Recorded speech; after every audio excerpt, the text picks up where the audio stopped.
Second quarter in from Denver. It's the Broncos in possession of the football as they've got it 2nd and 7. Wilson. This one swung out to Williams. And he'll lose yardage and be down at the 7-yard line. Now they're staring at a 3rd and 8. That last play backwards a yard. Well, Brandon, we could see that play developing, and they were hoping that he was going to be able to put a move on the first guy and turn it into a big play. But no such luck. The speed on defense continues to get better and better in the NFL. Pretty nice example there. Those guys being able to run from their assignments and finish off that play. So many times in my career, I've heard coaches talk about completions are one thing. As long as we're there at the catch and we get guys on the ground, we can live with that. But if you're going to give up 10, 12, 15 yards after the catch, then your defense is going to be in a lot of trouble. Give them 3 on first down. It'll set up a 2nd and 7.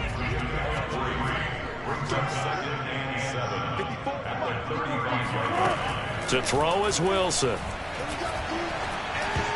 And this, incomplete. He tried to check it down to his running back and nearly had the ball picked. The Broncos on 3rd down. 2 for 5 to this point. This is 3rd and 7. From the gun, it's Wilson. And able to catch it on the left sideline, but they're going to rule him out of bounds. So it'll be incomplete. Certainly one they'd like to have back as it brings up 4th down. The coverage was good, but I just wonder if they absolutely fooled the quarterback on that play. I think he was expecting something else. Ended up with nowhere to throw the football successfully. That's it, baby. We got one. Here's the Chicago offense coming back out onto the field. They've had it twice. They've punted twice. Not the start they were hoping for. Not at all. And let's face it, every facility we visit, everyone talks about converting on 3rd down, how big that is.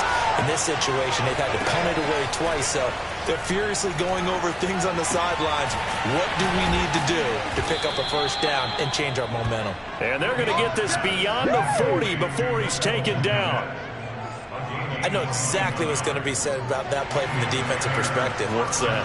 That's why I tell all you guys we need more than one tackler to the ball. He broke the first tackle. Luckily enough, there were more people there to get him down. And he takes it past the 45 and down at the 46. The corner, Ronald Darby, comes up to get him. The 1st down run got 5. Here's 2nd and 5. Now it's Fields off the bootleg. And this is incomplete. Ricky Seals-Jones, the intended receiver, and it's 3rd and 5. By the way, I got to apologize because I just realized for about the last 4 or 5 plays I'm eking over into your territory up here in the booth. My bad. I'm going to get back over to my spot. Yeah, we're not talking about our on-air commentary here. I mean, what is all this extra paper? I mean, this is unusual for you. My bad. Normally you run a really tight ship. What's going on here? Just like that incomplete pass, I'm going to try to tighten things up here for this next play. This offense finding its legs now. Here's another 1st and 10. Fields tapping it forward, jet sweep. And he'll take this one down to about the 40.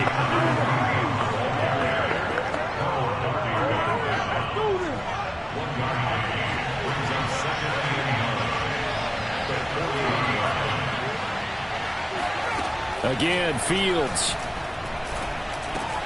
Throw to the right here, taken in by McLaurin.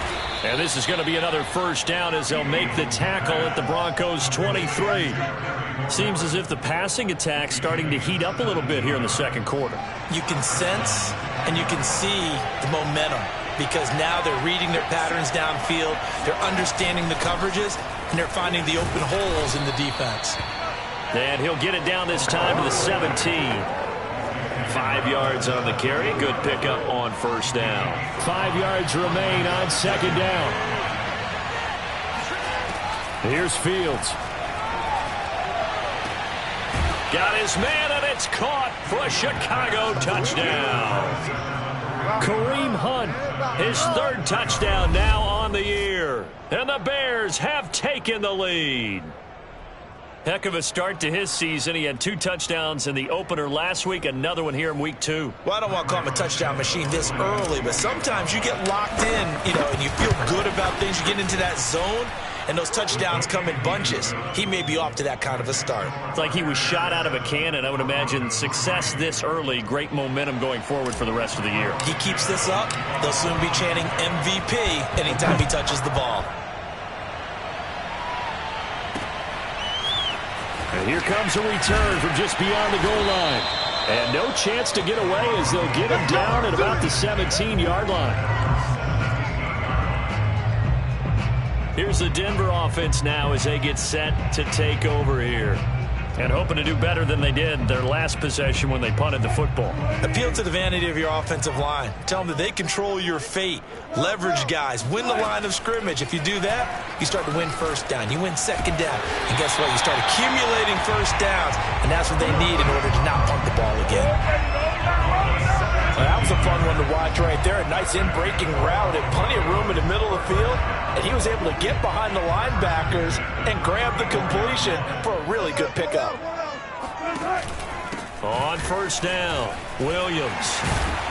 And they'll get it up just short of the 45 at the 44. 43 yards rushing for him now as he's run it 11 times. The interior of that line blocked really well on that run, but also the two tight ends, they blocked well too. Not only have they scouted the line of scrimmage, with their agility, they can get upfield and hit moving targets like linebackers, defensive backs.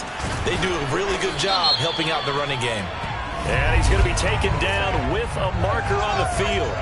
So let's see about the call. So a decent gain, but all for naught on the penalty. It's too bad, isn't it? They were feeling pretty good about it. The only people celebrating, the guys who just gave up that play. Following the penalty, it's Williams. And a 6-yard gain gets him right around the 43.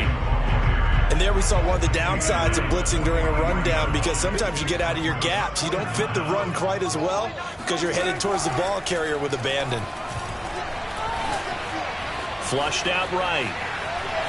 And he'll protect himself at the end here as he winds up getting pretty decent yardage. He'll end up getting 5 out of that, but now they're looking at third down.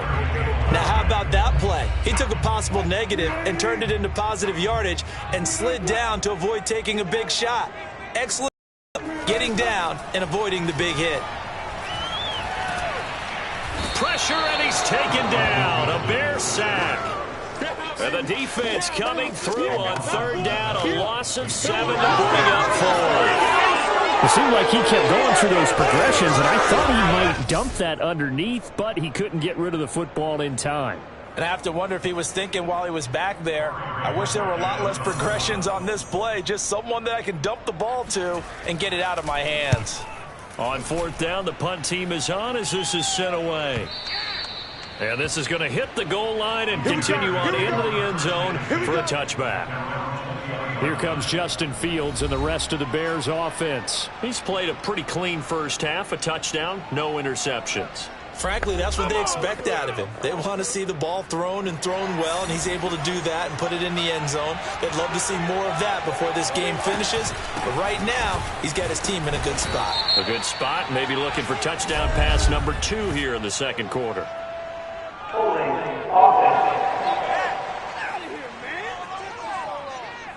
So on the big tight end, holding. Each and every year, we talk about very few tight ends coming into the league that are polished blockers or asked to do it a lot in college. So it's a constant struggle and a constant fight to learn how to do it without holding. So the completion good for 7 there. And that'll make this a 2nd and 13. They don't need to run another play here before the 2-minute warning. Let's see if they do it anyway. Now a deep ball there on 2nd down, but it'll wind up incomplete. I may be an analyst, but I'm also a fan. I love it when people take the big shots downfield, but he was under a lot of duress, and I think that forced the incompletion downfield. Didn't have a real good chance to find his target. And that ball incomplete, nearly intercepted. Took a chance with that one. It'll lead to a 4th down. And on 4th down, on is the punt team sending this one away. Second quarter action with 1:59 remaining. A reminder coming up at halftime, we'll head to Orlando. Standing by there, Jonathan Coachman. He'll have stats and scores from around the NFL in his second week of the regular season. Throwing to start the drive, but that one incomplete. To this point, I've been impressed with the work defensively. They have not allowed a lot of receivers to run free. And there's another example, another incompletion. An incomplete pass on first down. That leads to a 2nd and 10. He completes this to Sutton. And they'll work this down to the 40-yard line. Tackled there. Now, after the completion, we're going to get a timeout, an injured player. We'll step aside and get a report when we come back to Denver.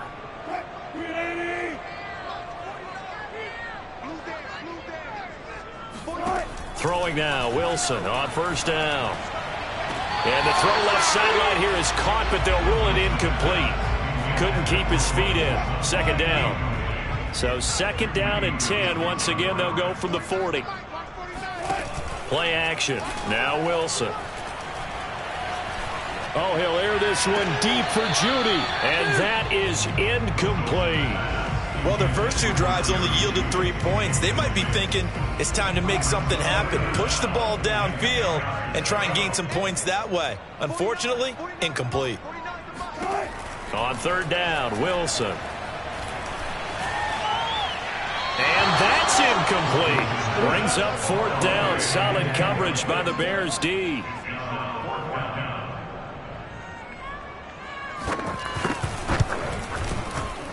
And this is off target to the left. Didn't get there anyway. It's no good. And this score will stay right where it is. And that's the risk of the long field goal miss here at this stage of the second quarter. You give up great field position.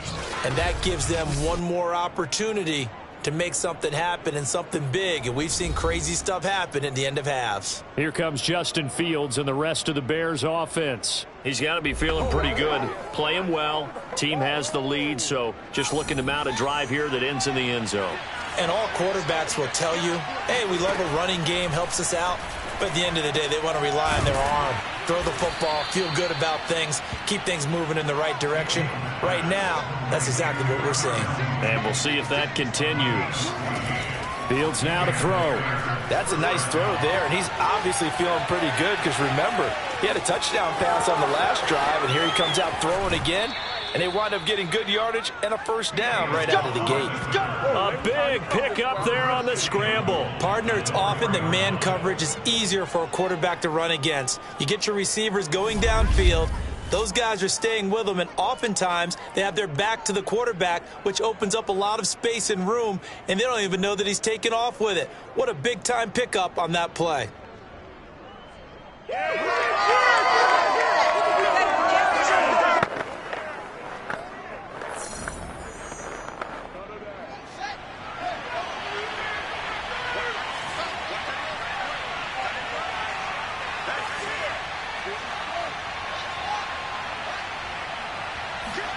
Now it's Fields. Toward the end zone, but that's going to wind up incomplete. When you're running the slant, timing is everything. And against that man coverage, there was no space available. An incompletion is.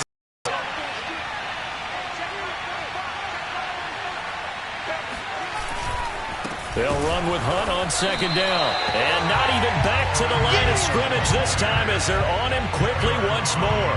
It'll be a loss of a couple on the play, so now 3rd down coming up. And now 3rd and goal coming up, the loss on 2nd down. That just means this crowd's going to get even louder, and they'll get a little bit of extra help from the defenders as they exhort them to join them in the effort. Ball at the 6, 3rd and goal. And the hole closes quickly here. He can fight only to about the 4. Now the Broncos going to use the 2nd of their timeouts as they'll stop the clock with 26 seconds to go until halftime. Santos' kick is up and through, and they push the lead up to a touchdown now at 10-3. So a nice kick there as they add 3 to the lead. And from what I've seen so far, Brandon, I think they've been the better of the 2 teams here in the first half. So even though you want the touchdown, I think that's a nice job there to put 3 points on the board. From a couple yards deep, he'll bring it out of the end zone. And he's able to get this across the 20, but not by much, as he's marked down officially at the 21. Javonte Williams and the rest of the Bronco offense back out onto the field. He's been good. They've utilized him well, but they're losing here in the second quarter. What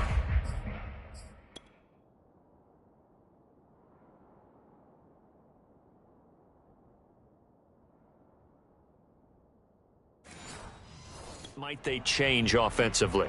I think that what you try and do is expand how you get the ball to him a little bit.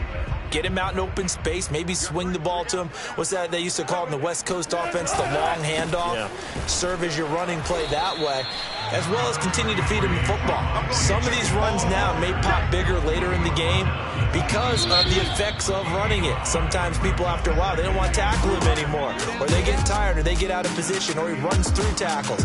Continue to feed him the ball. He's having that kind of game. Yeah, might they get him the ball in some space in some different ways here. Okay, Brandon, we'll get you back to you and Charles in a bit. But first, it's time for a trip around the NFL following an eventful opening weekend. Let's see what's happening in Week 2. We'll begin up at legendary Lambeau Field in Green Bay. And they are seconds away from halftime, all tied in that one. From there, we head over to MetLife Stadium to check in on the Jets. And they were losers in that one to the visiting New York Giants. Daniel Jones, couple of touchdown passes as his guys win their second straight to start the year. Lastly, let's head up to the Twin Cities to check in on the Vikings at home in Minneapolis. And it's the visiting LA Chargers who are out in front. Justin Herbert with 2 touchdown passes.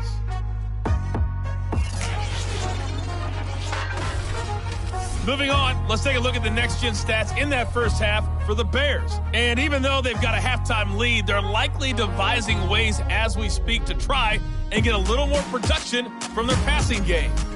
Meanwhile, for the Broncos, we check on their numbers on the ground in the first half, as they know they'll need to be better to overcome this halftime deficit. Both of these coaching staffs feverishly making their final plans for the second half. One of these two teams...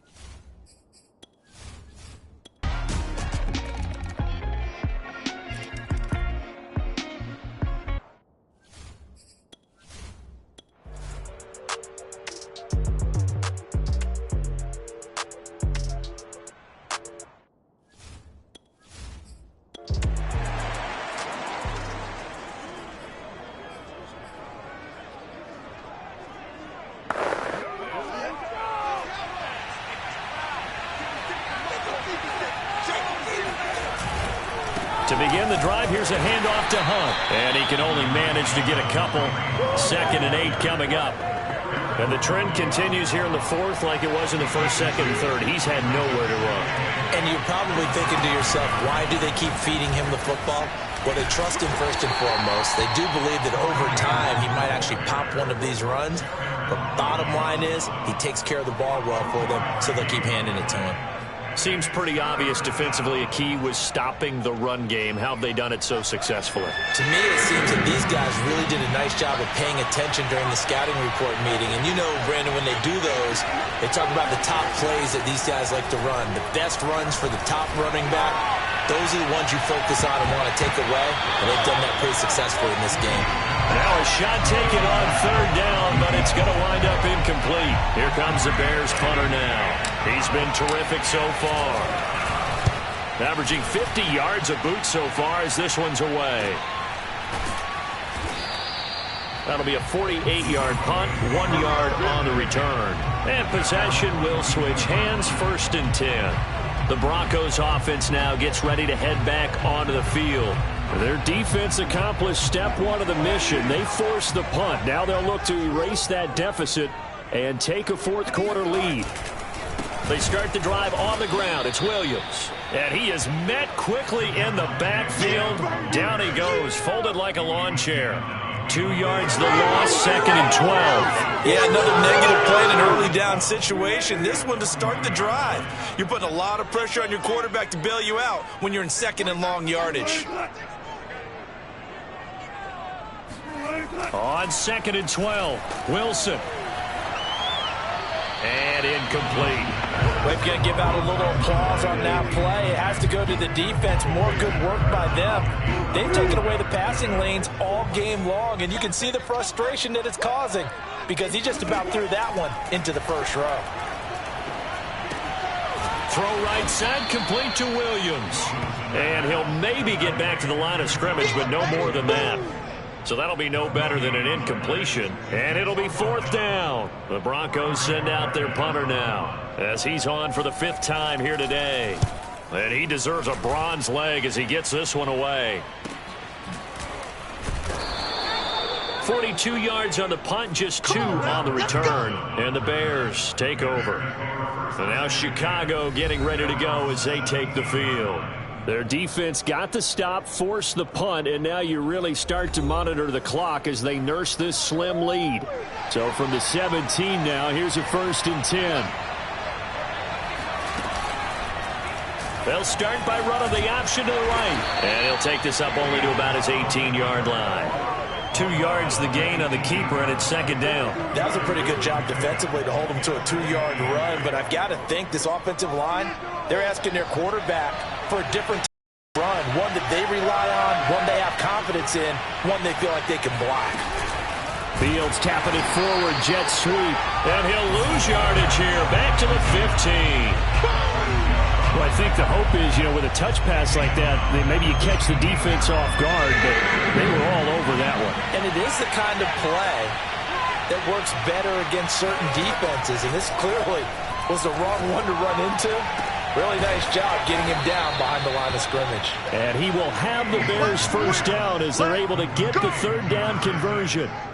And that pickup of a 1st down, that's going to leave a mark because they really needed to stop them there, didn't they? Oh, so frustrating. Defensively, you're a play away from getting that football back here, down late, tough. Now they've got to find a way to create a turnover or takeaway. Otherwise, this one will probably get away from them. On 1st down, they'll run with Hunt. And this defense not giving him anything there. Maybe a yard up to the 36. Now it's 2nd and 9.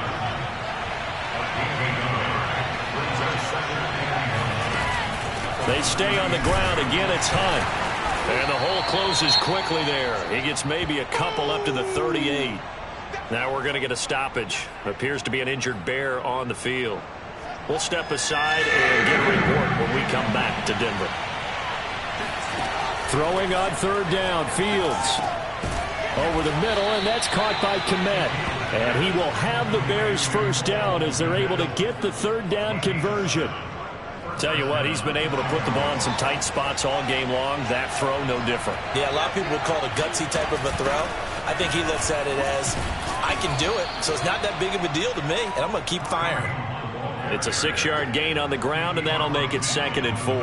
As we get late in this one, is altitude a factor for a visiting team in Denver? Is that something that's overplayed? No, it's real, and I know a lot of the visiting teams like to downplay it because they don't want to get into the heads of their players, but you can't avoid it. As soon as you get to the locker room, you get to the stadium, they always post it in there. Welcome to Denver. Altitude 5,280 feet. The air is rare. One of the bigger plays in the game thus far, and the crowd getting into it as we come up on a big 3rd down. That's complete right side to Kmet, and he will have the Bears 1st down as they're able to get the 3rd down conversion. And that certainly appears to be a critical conversion right there because not only do they keep the drive going, they take valuable time off the clock as well. They have to feel really good about that last completion. And he's tackled a yard short of the marker. Good gain of 9 on 1st down. I have to chuckle to myself a little bit, Brandon, because right now I could be in that huddle with that offensive line. I know exactly what they're saying. If you call a pass play here, we're going to call a timeout. Run the football. We've got control of this thing. Get in behind us and let's go. Their time to shine. Well, we looked at each other right when he flinched. We knew that that flag was coming. Yeah, offsides, easy call, mark off the 5, and keep it moving. Fields going to get that out wide to Mooney. Touchdown! Darnell Mooney, his first touchdown here of the new campaign. And the Bears will add on to their lead. So a heck of a drive right there with the game potentially hanging in the balance. A very good drive, and now conversion to make it a 2-score game and a solid lead.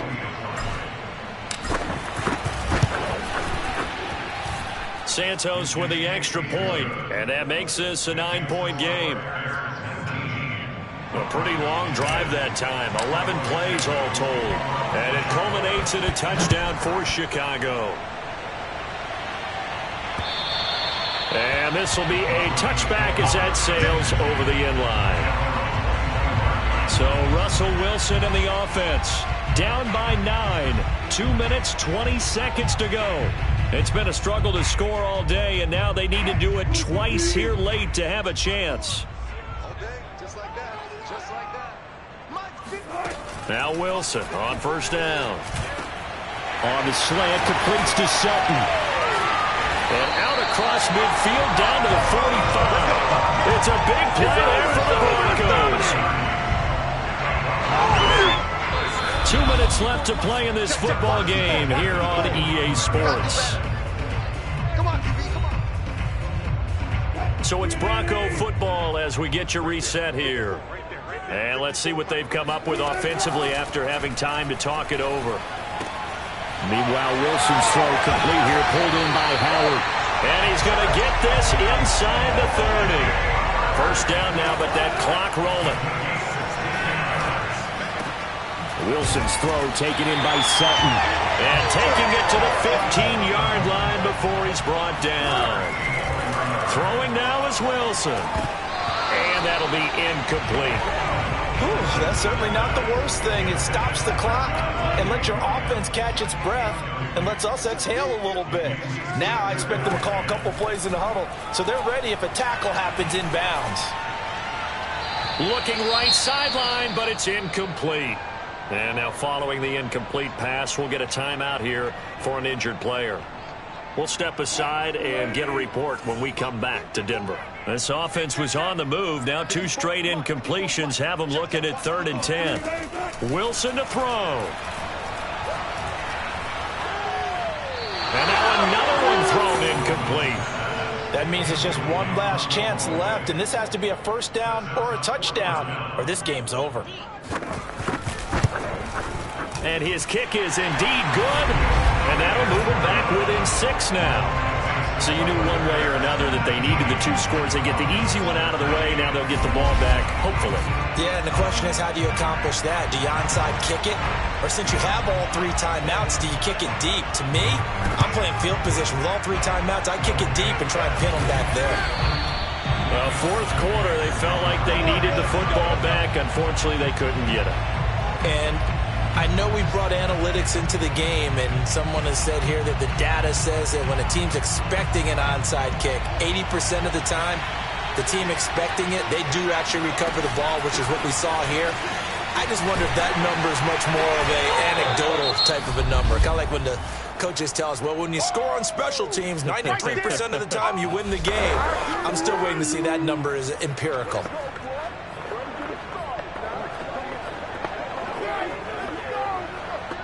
The last run got 3. Now here's 2nd and 7.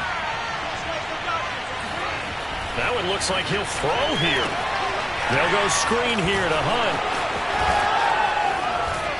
And past the 35, he'll be dropped a yard or 2 shy of the 30.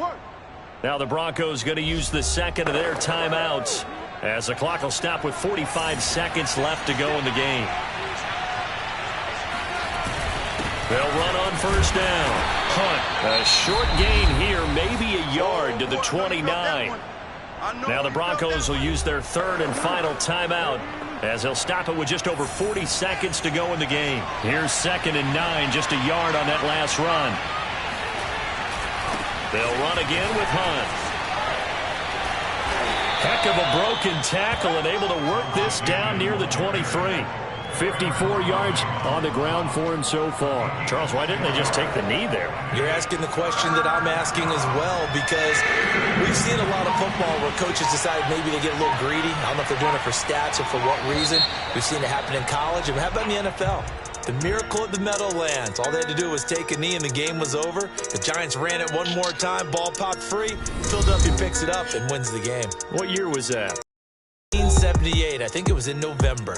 So this one in the win column for the Chicago Bears. And you look back over the score sheet, interesting. A very clean game, no turnovers by either side. An absolute rarity when we watch games now because defenses have put such an emphasis on taking the ball away. Well, what we saw here was offenses spending their time saying, look, you know they're coming for it. Ball security is paramount. So they worked on that, not just a week of practice, but I'm sure all during training camp. Make sure when you have it, tuck it away because danger lurks everywhere you turn. So for Chicago, it was a great all-around performance as they come out of this one with the victory. And they'll get another road date next week as their opponents will be the Minnesota Vikings. Meanwhile, for Denver, they'll drop to 0-2, and they'll try to rebound next week on the road in Washington.